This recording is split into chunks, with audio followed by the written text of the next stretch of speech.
नमस्कार, जन टीवी के उत्तराखंड के इस खास बुलेटिन में एक बार फिर से आप सभी का बहुत स्वागत है। मैं हूं आपके साथ प्रियंका तिवारी। खबरों को विस्तार से जानेंगे, लेकिन उससे पहले एक नजर हेडलाइंस पर।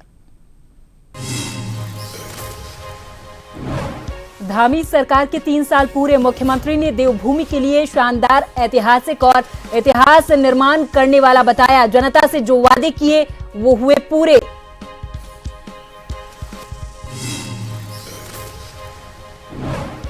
उत्तराखंड में एसटीएफ की कार्रवाई। 10 दिनों में म्यांमार से 261 भारतीय नागरिकों का किया गया रेस्क्यू। साइबर ठगी मामले में 2 आरोपियों को किया गिरफ्तार।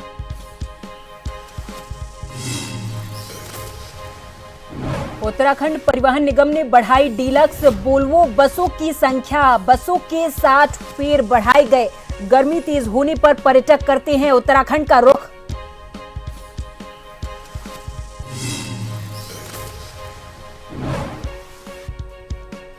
वन विभाग के दैनिक श्रमिकों को न्यूनतम वेतनमान नहीं देने का मामला। हाईकोर्ट ने पीसीसीएफ और वनाधिकारी को जारी किया नोटिस। 5 जून तक जवाब देने के आदेश।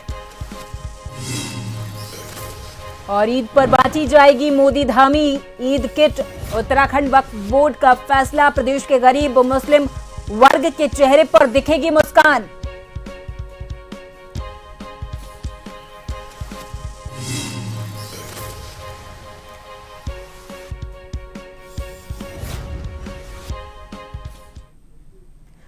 और अब धामी सरकार के 3 साल पूरे होने पर उससे संबंधित कुछ खबरें विस्तार से।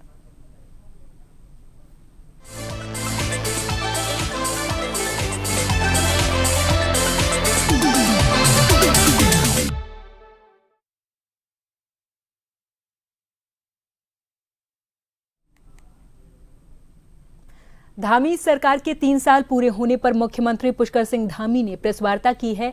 इस दौरान उन्होंने कहा कि इन 3 वर्षों में पार्टी ने जनहित में साहसिक कदम उठाए हैं। उन्होंने प्रदेश सरकार के 3 वर्षों को देवभूमि के लिए शानदार, ऐतिहासिक और इतिहास निर्माण करने वाला बताया है और कहा कि पीएम मोदी के मार्गदर्शन में युवा उत्तराखंड, युवा मुख्यमंत्री की अच्छी सोच, मेहनत और दृढ़ शक्ति से तीव्रता से आगे बढ़ रहा है। सीएम धामी ने कहा कि भाजपा ने प्रदेश की जनता से जो भी वादे किए वो सभी पूरे हुए। समान नागरिक संहिता, धर्मांतरण कानून, दंगा विरोधी कानून और सख्त भू कानून जैसे ऐतिहासिक और साहसिक कदम उठाए गए हैं।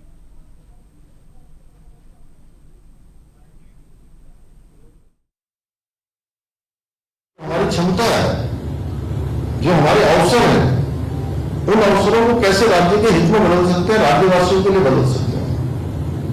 और हमारे प्रधानमंत्री जी का जो विजन है 2047 विकसित भारत का संकल्प, उस विकसित भारत के संकल्प के अनुरूप हम राज्य की कौन सी योजना, कौन से काम ऐसे कर सकते हैं कि हम उसमें अपना योगदान दें, उसके अनुरूप हम काम करें। उस पर हमारी सरकार पूरी तरह से काम कर रही है।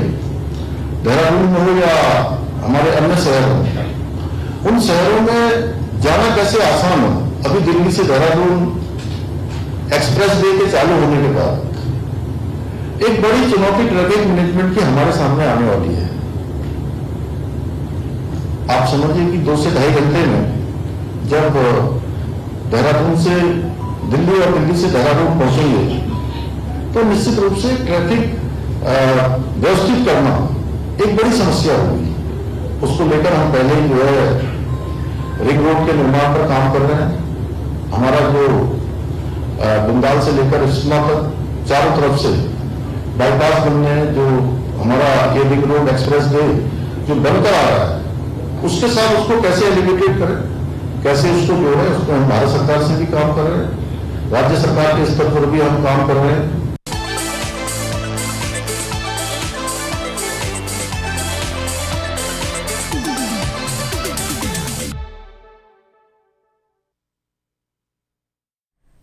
ऊधम सिंह नगर के बैकुंठपुर ग्राम में भाजपा के नवनियुक्त जिलाध्यक्ष और मंडल अध्यक्ष का जोरदार स्वागत किया गया था। स्वागत समारोह में विधानसभा के भाजपा कार्यकर्ता और पदाधिकारी शामिल हुए हैं। जिलाध्यक्ष कमल जिंदल और मंडल अध्यक्ष गोविंद तालुकदार का फूलमाला पहनाकर जोरदार स्वागत किया किया गया था। वहीं कैबिनेट मंत्री सौरभ बहुगुणा ने इस पर कहा कि सभी मिलकर पार्टी को आगे बढ़ाएं और एक दूसरे का सहयोग करें।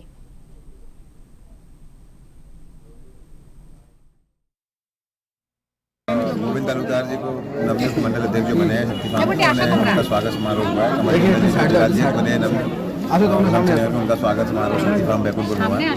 पूरी जनता का धन्यवाद करता हूँ कि वो यहाँ पर आए, उन्हें अपना आशीर्वाद दिया है इन दोनों लोगों को। और उम्मीद यही करूँगा कि संगठनात्मक रक्षा में बहुत पुराने काम करते आ रहे हैं, आगे भी संगठन को आगे बढ़ाने का काम करेंगे, कार्यकर्ताओं को जोड़ने का काम करेंगे और 2027 में पंचायत चुनाव में भारतीय जनता पार्टी को जीत दिलाने में अहम भूमिका निभाएंगे। आभार व्यक्त करता हूँ। उन्होंने मुझे इस शक्ति फार्म मंडल के लिए मंडल अध्यक्ष का दायित्व दिया है। मैं पूरा निष्ठा के साथ कार्यकर्ताओं को लेके पार्टी के रीति नीति के हिसाब से चलूँगा और आने वाले जो भी चुनाव होंगे मेरे कार्यकाल में मैं भारतीय जनता पार्टी के प्रत्याशी को ही या भारी मतों से जिताने की रीति नीति में चलूँगा। उत्तराखंड परिवहन निगम ने दिल्ली देहरादून मार्ग पर सुपर डीलक्स वोल्वो बसों की संख्या बढ़ा दी है। उच्च श्रेणी के यात्रियों की मांग पर अब बसों की संख्या बढ़ाकर 27 कर दी गई। इनमें 25 बस देहरादून दिल्ली जबकि 2 बसें दिल्ली होकर गुरुग्राम भेजी जा रही हैं। परिवहन निगम के प्रबंध निदेशक रीना जोशी ने बताया है कि गर्मियों के बढ़ने से पर्यटक उत्तराखंड की ओर ज्यादा रुख करते हैं, जिसको देखते हुए देहरादून से दिल्ली और कई पहाड़ी क्षेत्रों से दिल्ली के लिए ये बसें लगाई गई हैं। जैसे हम सबको ही पता है कि गर्मियों के सीज़न में उत्तराखंड में काफ़ी टूरिस्ट आता है और बाकी जैसे बच्चों की छुट्टियां स्टार्ट हो जाती हैं तो काफ़ी यहाँ पे लोग अपने घरों को भी वापस लौटते हैं और टूरिज़्म के पर्पज़ से भी काफ़ी लोग यहाँ पर आते हैं दूर दूर से।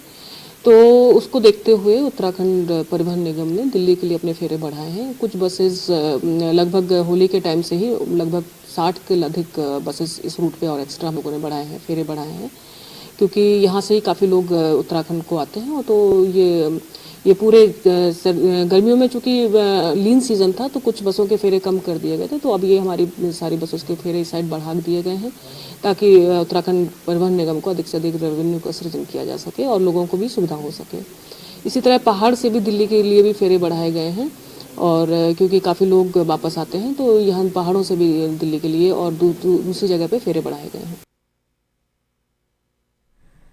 रामनगर के सरकारी अस्पताल में एक व्यक्ति ने चिकित्सकों और अस्पताल के स्टाफ पर लापरवाही का आरोप लगाते हुए कार्रवाई की मांग की है। जगदीश खंतवाल ने बताया है कि शनिवार सुबह उनकी मां के पेट में अचानक से दर्द हुआ, जिसके बाद वो अपनी मां को उपचार के लिए रामनगर के सरकारी अस्पताल लेकर पहुंचे थे, जहां उनकी मां को एक इंजेक्शन लगाया गया, जिसके 10 मिनट के बाद उनकी मौत हो गई थी। जगदीश ने कहा कि उपचार में लापरवाही के कारण उनकी मां की मौत हुई है। उन्होंने घटना की जानकारी मुख्य चिकित्सा अधिकारी डॉक्टर हरीश पंत को देते हुए दोषियों के खिलाफ कार्रवाई की मांग की है।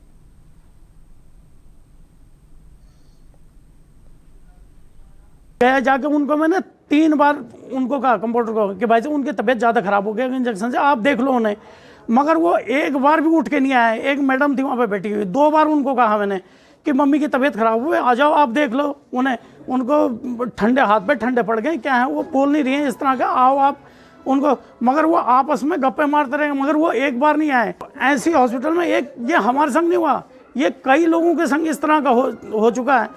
अस्पताल है रामनगर सरकारी अस्पताल, हाँ रामनगर सरकारी हॉस्पिटल। मैंने सीएमओ जी को भी फ़ोन कर दिया और कई को फ़ोन कर दिया मैंने इस विषय में। आप मानते कि लापरवाही हुई है? लापरवाही हुई है, खुले मैं उनके सामने कह रहा हूँ कि उनको बुला के नहीं आ रहे, तो ये लापरवाही नहीं है क्या है? हाँ दिक्कत तो है ही।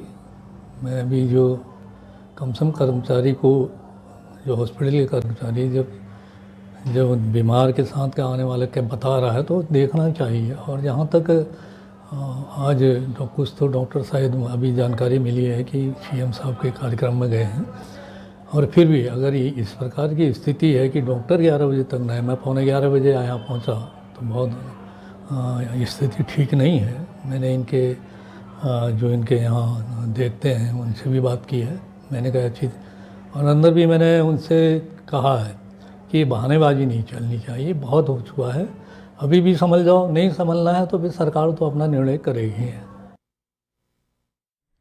हरिद्वार में हर की पैड़ी कॉरिडोर योजना के तहत जानवी मार्केट और बस अड्डे को शिफ्ट किए जाने से नाराज व्यापारियों ने विरोध प्रदर्शन किया है। व्यापारियों का कहना है कि बस अड्डे को शहर से बाहर शिफ्ट कर दिया जाएगा तो यहां का व्यापार ठप हो जाएगा।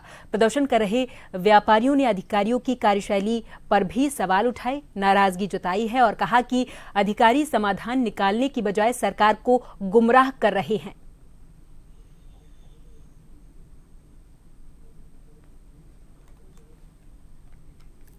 चौपट हो जाएगा, मोती बाजार सब चौपट हो जाएगा। अगर जावनी मार्केट का एक तोड़ने का ऐलान अभी हुआ था, है जावनी मार्केट में पहले बसाया तो जाए कहीं पे, उन्हें जगह तो दी जाए, उन्हें शिफ्ट तो करा जाए। अब मेरा तो ये कहना है इतनी कोई जगह नहीं है जो व्यापारियों को उजाड़ के और कॉरिडोर बनाने की जो सरकार की मंशा है, वो अगर मार्केट भी वही रहे उसी को उसका जीर्णोद्धार करो ना। मार्केट का जगह बहुत है, अतिक्रमण हटाओ ना। वहाँ पे हर के इतना अतिक्रमण है, उसे क्यों नहीं हटा रहे? आज घाटों की हालत क्या है? आज व्यवस्था बनाओ ना, अधिकारी व्यवस्था तो बनाते नहीं भाई, ये तोड़ दो और वो तोड़ दो, व्यापारियों को उजाड़ दो। अरे व्यापारियों का परिवार कहाँ से चल रहा है, कैसे चल रहा है, रोजी रोटी कैसे चल रही है? आज जो यहाँ पे हरकी पैड़ी पे काम है वो जंगल में थोड़ा काम चल जाएगा किसी का। जंगल में अगर हमारे को दुकान दे दी तो वहाँ कैसे चलेगा? आज हमारा व्यापार जमा हुआ है, व्यापार हमारा चल रहा है, यहाँ पे हमारा परिवार यहाँ पे पल रहा है। लॉकडाउन से मार झेलते आ रहे, कोई हमारी तरफ ध्यान नहीं दे रहा, कोई हमारे को सुविधा नहीं मिली किसी तरफ से, कोई टैक्स में हमारे को राहत नहीं मिली। अरे हरिद्वार वालों को लूट रखा है टैक्स के माध्यम से, सारे टैक्स हरिद्वार वाले दे रहे हैं और हरिद्वार वालों के साथ शोषण व्यवहार करा जा रहा है। ये प्रांतीय उद्योग व्यापार मंडल नहीं होने देगा और लड़ाई लड़ेगा सड़कों में। आज हमने मोर्चा खोल दिया है, प्रांतीय उद्योग व्यापार मंडल सड़कों में आ गया है पहले की तरह और व्यापारी की हर लड़ाई लड़ेगा, हर व्यापारी के साथ खड़ा है, किसी का व्यापारी का हित नहीं होने दिया जाएगा। और यहाँ पर वक्त है एक छोटे से ब्रेक का, फौरन हाजिर होंगे कुछ और खबरों के साथ।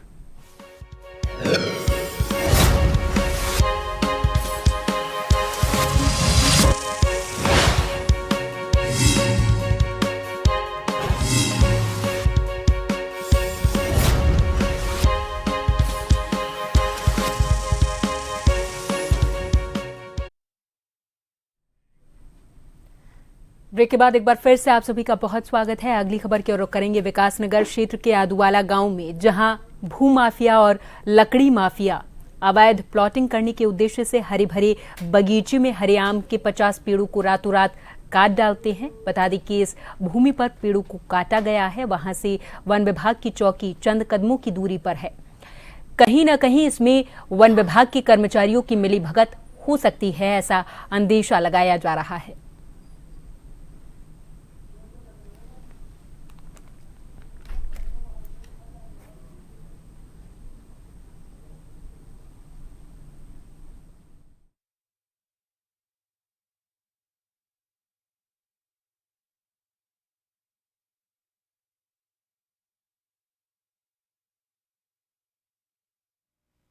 द्वारा 2-3 महीने से प्रक्रिया चल रही है वहाँ पे अवैध पातन संबंधित ना, और 2 दिन बाद हम वहाँ पे मौका मुआयना कर चुके हैं। हम जब हम तक पहले इसमें शिकायत आई थी हमारे पास, तो उसमें हमने तुरंत जो है तहसीलदार महोदय को लेटर डाला था कि हमें जो है थोड़ा भूस्वामी का और भू अभिलेख प्राप्त हो जाए तो हम उसमें विधिक कार्य की जाएगी।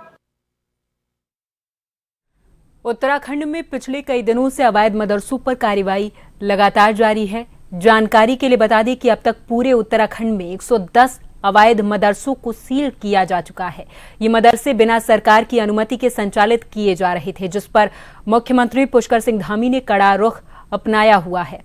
अब वहीं पर उत्तराखंड वक्फ बोर्ड के अध्यक्ष शादाब शम्स ने विरोध करने वाले लोगों को नसीहत दी और कहा कि अगर कार्रवाई हो रही है तो ठीक है, क्योंकि पहले हमें अपना घर साफ करना होगा। दूसरों के घरों में कब क्या होगा इसकी हमें चिंता नहीं करनी है। मैंने फिर इस बात को कहा, आपने कहा अवैध मदरसों पर कार्रवाई हो रही है, तो सब यही कह रहे हैं अवैध मदरसों पर कार्रवाई हो रही है। क्या किसी ने कहा वैध मदरसों पर कार्रवाई हो रही है? तो वैध मैं अपना उत्तर दे दूं। मैं ये कह रहा हूं कि खुद जब ये कहा जा रहा है कि अवैध मदरसों पर कार्रवाई हो रही है तो ये माना जाए कि मदरसे अवैध है। अब बात ये आती है अवैध किस किस रूप में अवैध माना जा रहा है। एक मदरसे को अवैध माना जा रहा है जिसकी शिक्षा की डिग्री जो बच्चों को नहीं दे रहे हैं, कि वो खाली अरबी और उर्दू तालीम पढ़ाई जा रही है केवल उन बच्चों को। तो सरकार का ये मानना है कि 14 साल 15 साल पढ़ने के बाद भी बच्चों के पासपोर्ट पर अगर अनपढ़ लिखा जाए तो उनके साथ ये इनजस्टिस है। जो उत्तराखंड के बाकी बच्चे पढ़ रहे हैं, मेरे वो बच्चे भी वो सब्जेक्ट्स पढ़ें और वो सब्जेक्ट्स के साथ साथ अपनी कुरान को पढ़ें। इसीलिए मॉडर्न मदरसे का एक कॉन्सेप्ट हम देवभूमि उत्तराखंड में लाए हैं, जो धामी जी का ड्रीम प्रोजेक्ट है। और वो इसीलिए लाया गया है कि उस मॉडर्न मदरसे में उत्तराखंड का एनसीईआरटी का सिलेबस पढ़ाया जाएगा और उसके साथ बच्चों को हाफिज कुरान बनाया जाएगा। तो हाफिज कुरान के साथ साथ अब मेरे बच्चे डॉक्टर, इंजीनियर, फिलोसोफर सब कुछ बन पाएंगे और डॉक्टर एपीजे अब्दुल कलाम के रास्ते पर आगे बढ़ पाएंगे। तो हम खाली हटा ही नहीं रहे हैं, हम ये भी बता रहे हैं कि हम क्या चाहते हैं। हम जो चाहते हैं वो लोग समझें। हमारी भावना मुस्लिम समाज को मुख्य धारा में जोड़ने की है।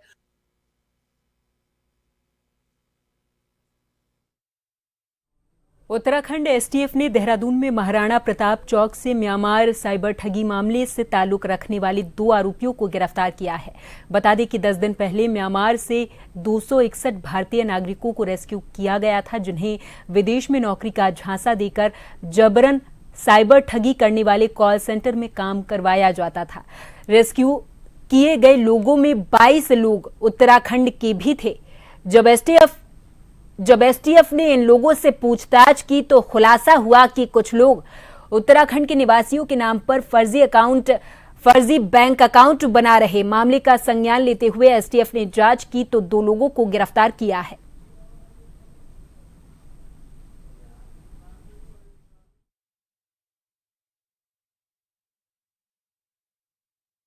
जो उत्तराखंड के 22 लोग रेस्क्यू होके आए थे म्यांमार से साइबर स्लेवरी में, उनके थ्रू इनपुट मिला था कि कुछ लोग यहाँ पर जो फर्जी मतलब और लोगों के नाम पे फेक अकाउंट्स खुलवा दे रहे हैं, करंट अकाउंट्स, और वो अकाउंट्स जो हैं फ्रॉड में इस्तेमाल हो रहे हैं, म्यूल अकाउंट्स। और उनका एक्सेस बेसिकली जो बाहर विदेश में बैठे उनके हैंडलर्स हैं उनके पास है, और जो भी उसमें फ्रॉड होता था उसका एक निश्चित परसेंटेज 1% वो इनको प्रॉफिट के रूप में मिलता था। तो इसकी जानकारी पे जिनके नाम पे ये फर्जी अकाउंट खुलवाए गए उनके द्वारा एक गढ़वाल में हमारा देहरादून सीसीपीएस में और एक कुमाऊं में पन्नगर सीसीपीएस में 2 मुकदमे एफआईआर रजिस्टर हुई। और उसके बाद फिर ये जो 2 अभियुक्त हैं इनसे पूछताछ के लिए बुलाया गया और फिर इनसे डिटेल में जब पूछताछ की गई तो 20 अकाउंट ऐसे मिले करंट अकाउंट जिनके द्वारा खुलवाए गए थे, और जब सफिशिएंट एविडेंस मिला तो इनको अब अरेस्ट कर लिया गया है और रिमांड के लिए इनको ले जाएगा। वन विभाग के दैनिक श्रमिकों को न्यूनतम वेतनमान न देने के मामले में उत्तराखंड हाईकोर्ट ने पीसीसीएफ डॉक्टर धनंजय मोहन और विभागीय वनाधिकारी कालसी केएन भारती को अवमानना नोटिस जारी किया है। वरिष्ठ न्यायमूर्ति मनोज कुमार तिवारी की एकल पीठ ने दोनों अधिकारियों को 5 जून तक जवाब दाखिल करने के निर्देश दिए हैं। वन विभाग के दैनिक श्रमिक बबलू और अन्य ने हाईकोर्ट में अवमानना याचिका दायर कर कहा था कि वो कई वर्षों से कार्य कर रहे, लेकिन उन्हें न्यूनतम वेतनमान का भुगतान नहीं किया जा रहा है।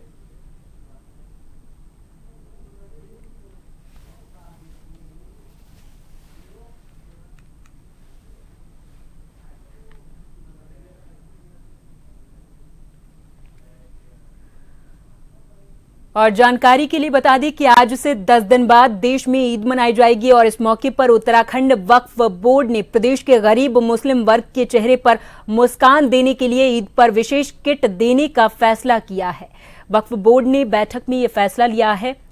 बोर्ड के अध्यक्ष शादाब शम्स का कहना है कि 30 दिन रोजे रखने के बाद सभी मुस्लिम परिवारों को ईद मनाने का हक है, इसलिए उत्तराखंड वक्फ बोर्ड ने फैसला किया कि ईद के मौके पर प्रदेश के गरीब मुस्लिम परिवारों और जरूरतमंदों को ईदी के रूप में 2 लीटर दूध, 1 किलो चावल, 1 किलो चीनी, सेवई और ड्राई फ्रूट के साथ ही तैयार की गई ईद किट दी जाएगी, जिसे ईद किट के नाम से जाना जाएगा।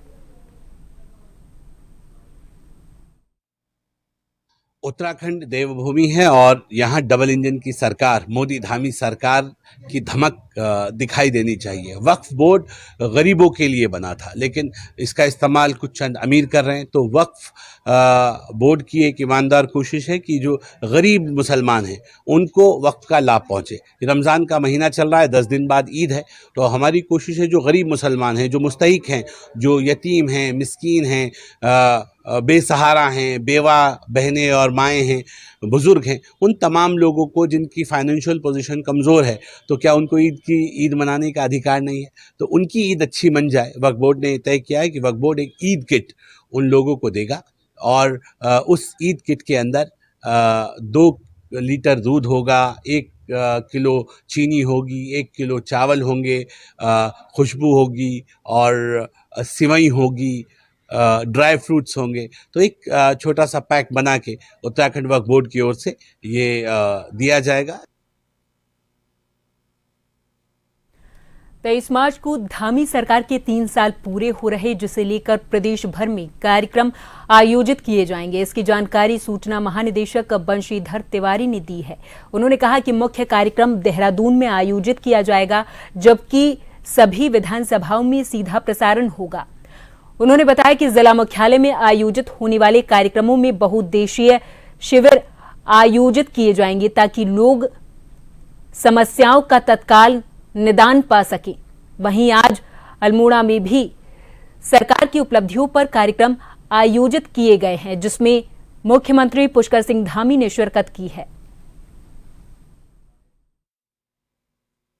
इसमें भी माननीय मुख्यमंत्री जी ने कल बैठक करके सभी को निर्देश दिए और मुख्य सचिव महोदय के द्वारा भी विस्तृत दिशा निर्देश समस्त जिलाधिकारियों को जारी किए गए हैं।